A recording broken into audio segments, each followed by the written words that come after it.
Hi guys, I thought I would start this video in my backyard. This is a view of our cold, snowy day when I'm recording this. We are going to be looking at a problem with about a person's deck. I do not have a deck.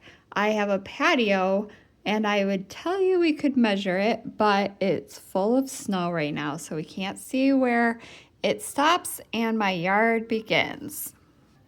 This, however, is a view of Mrs. Cho's house. It is a bird's eye view.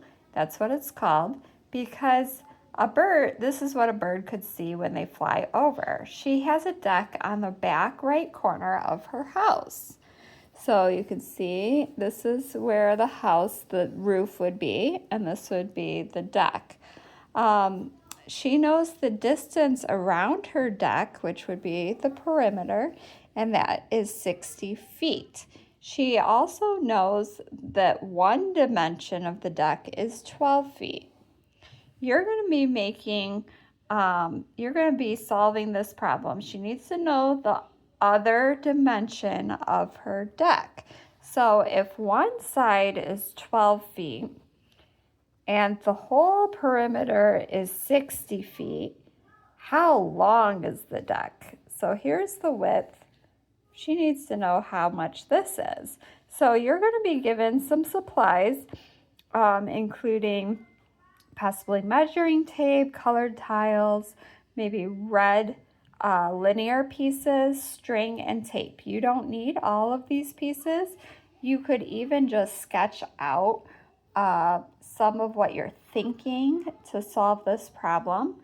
And I'll give you a few hints along the way. So I'll have you pause the video now to get some supplies, talk with your partner about how you could model the perimeter of the deck, and what materials could help you to think about the dimensions of this Cho's deck.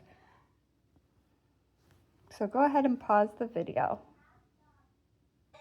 Okay, I want to give you a few tips now that you've been working a while.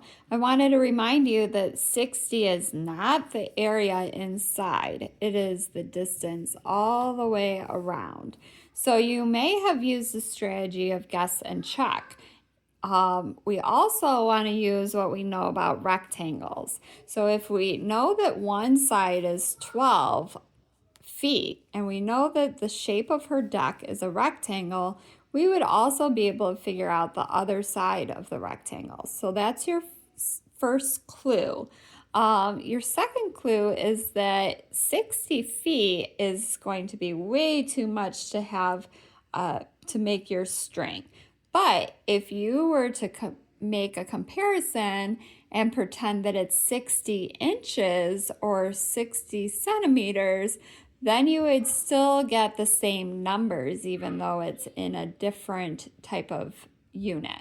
So you may want to use your string to measure out 60 of something else instead of 60 feet.